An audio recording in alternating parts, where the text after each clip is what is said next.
Bapa di surga, kami bersyukur untuk pagi yang indah ini, di mana Tuhan memberikan waktu yang sungguh terbaik bagi kami untuk memuliakan nama Tuhan. Tuhan memberkati ibadah kami dari awal hingga akhirnya, supaya nama Tuhan saja ditinggikan dan dipermuliakan. Kami tolak dan patahkan kuasa-kuasa kegelapan udara yang mencoba mengganggu jemaat-Mu, mengganggu kami dalam ibadah, bahkan mengganggu peralatan yang kami pakai. Dalam nama Yesus Kristus, biarlah kuasa-Mu sendiri yang menolong kami. Terima kasih ya Tuhan. Hanya ibadah saat ini kami serahkan hanya di dalam nama Allah Bapa, Allah Anak, dan Allah Kudus. Haleluya. Amin.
Mari kita berdoa. Bapa di surga, kami akan mendengarkan firman-Mu. Kiranya Tuhan memberkati telinga maupun hati kami, supaya dapat menaruh firman-Mu di dalam pikiran dan hati kami.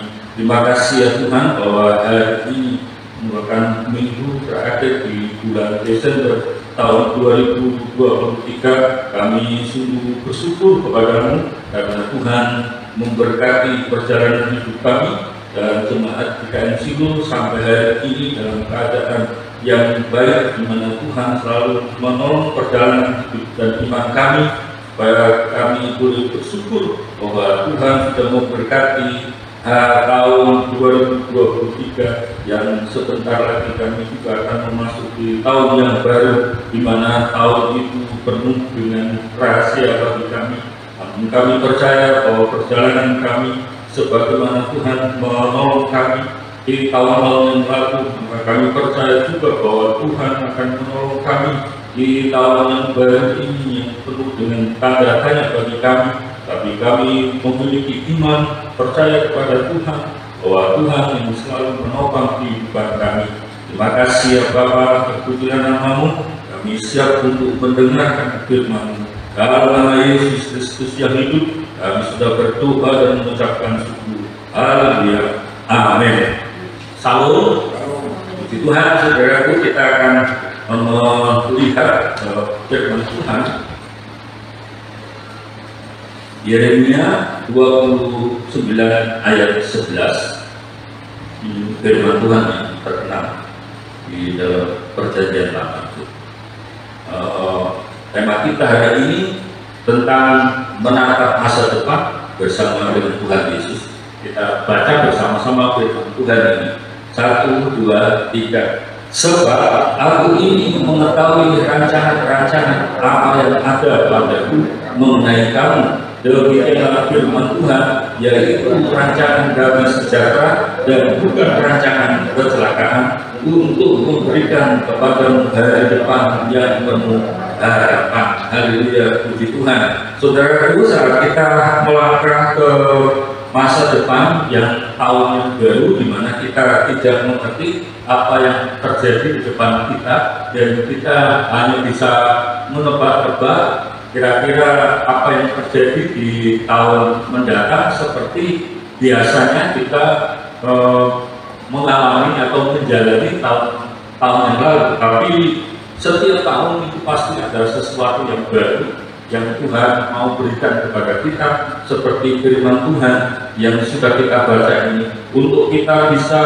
menatap masa depan kita yang menurut kita itu penuh dengan misteri. Tapi kalau kita mengikut Tuhan, maka masa depan itu adalah masa depan yang penuh dengan sukacita yang Tuhan berikan kepada kita. Dan firman Tuhan ini menjelaskan kepada kita bahwa Tuhan hanya memiliki rancangan itu cuma satu, yaitu rancangan yang baik saja. Sedangkan rancangan yang tidak baik, dia tidak merancangkannya. Yang kita lihat di sana bahwa rancangan Tuhan itu adalah damai sejahtera. Ini damai sejahtera, dan dikatakan oleh firman bukan rancangan kecelakaan. Jadi cuma itu, sudah. Mengapa Tuhan memberikan rancangan damai sejahtera? Karena memang manusia itu tidak pernah puas terhadap kehidupannya. Meskipun manusia itu memiliki dunia ini, kalau bisa dunia itu dikuasai, tapi manusia itu masih punya rasa tidak damai.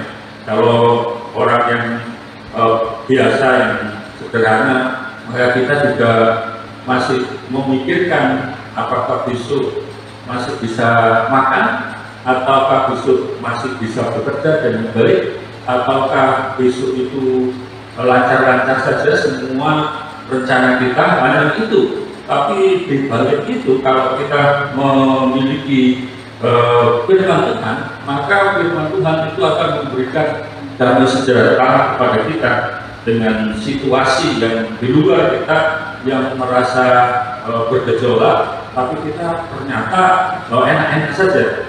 Dan itu seperti burung yang di pinggir laut, burung camar itu.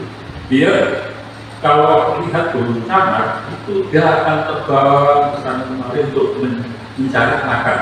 Padahal situasinya kalau menurut kita itu tidak ideal, karena dia mencari makan di laut dengan terpaan angin yang luar biasa, dengan gelombang yang terus bergerak. Tapi lihat camar itu berterbangan itu dan bisa mencari makan meskipun dalam keadaan yang situasi yang genting seperti itu. Dan kemudian kalau dia punya rumah itu, punya sarangnya itu bukan di bawah, tapi justru di atas bukit batu karang. Dia duduk di sana bersama dengan anak-anaknya, kumpul bersama anak-anaknya. Dia tidak mempersoalkan yang angin yang menderu, gelombang yang terus menghantam batu karang, tapi dia nyaman dan dia tinggal di dalam keadaan yang suatu menurut kita itu bahaya, tapi menurut camar itulah keadaannya. Saudaraku sekalian, damai sejahtera itu kira-kira seperti itu. Jadi dengan situasi yang ada di sekitar kita, seakan-akan kita tidak mampu menjalani hidup ini yang penuh dengan tantangan itu, tapi Tuhan memberikan damai sejahtera kepada kita sehingga kita bisa menghadapi suasana situasi yang tidak benar adalah suasana damai ada atau tidak yang di dalam keluarga itu, dan kita sudah terlatih dalam hal itu, maka kita biasa saja dan kita bersyukur, kita memuji Tuhan bahwa Tuhan menyertai dalam 1 tahun itu sampai pada hari ini. Itu merupakan hal yang sungguh luar biasa, yang perjalanan kita dalam hidup ini banyak tantangan yang harus kita hadapi, tapi semua bisa terselesaikan dan diselesaikan dengan baik sehingga kita bisa menikmati kasih Tuhan itu dengan memuliakan nama Tuhan dengan situasi yang ada ini, ya. Kita tahu bahwa Tuhan memberikan masa depan bagi kita. Kalau kita mengandalkan Tuhan, percayalah bahwa Tuhan juga akan memberikan damai sejahtera di tahun yang baru nanti, seperti tahun-tahun yang lalu kalau Tuhan itu menolong kita. Saudaraku, kita menatap masa depan bersama Tuhan itu adalah yang kedua itu menjalaninya dengan iman. Kita lihat di dalam 2 Korintus pasal 5 ayat 7.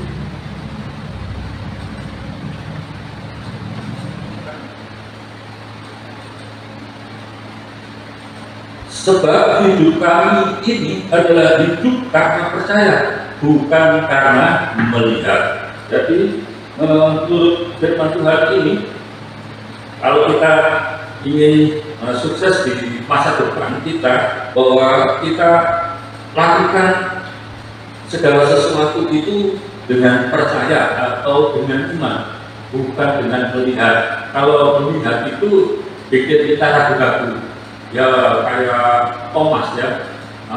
Nanti kita mau ini loh ya, membuat sesuatu proyek yang ke depan ini, lalu mengatakan ada uangnya enggak?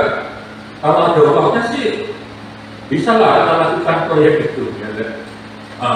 Coba berapa dana yang kita punya, gitu ya.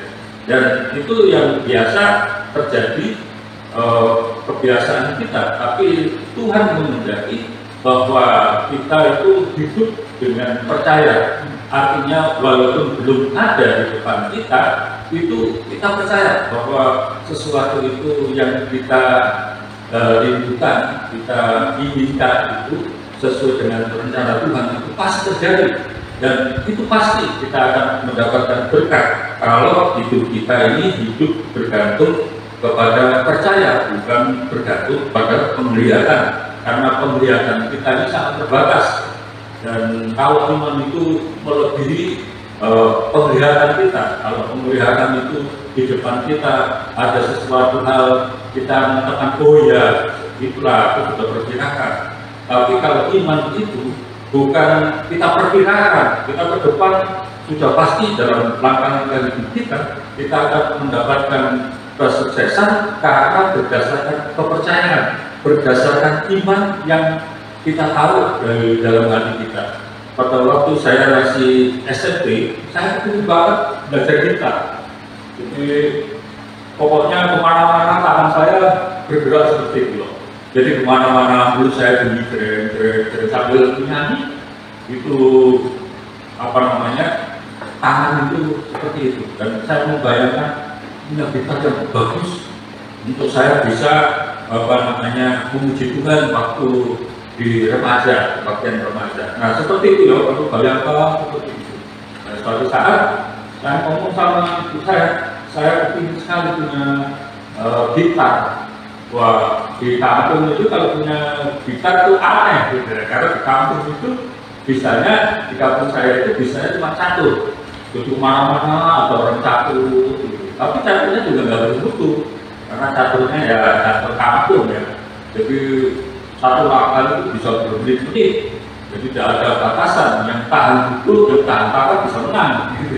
Karena memang nggak ada ukuran, gitu. Itu paling dulu aja. Tapi akhirnya saya ingin punya gitar, dan ketika dapat berkat, terus kemudian saya punya gitar itu, senang banget, gitarnya hitam, dan bayangan saya itu gitarnya merah, tapi dapat kita gitarnya hitam. Nah, kami boleh menyanyi di mana-mana saya bawa, lalu kalau beda remaja saya bawa sampai di singgir tetangga saya, wah ini Satria bergitar. Ya, jadi kalau lewat itu dihina, diejek, Satria bergitar. Dan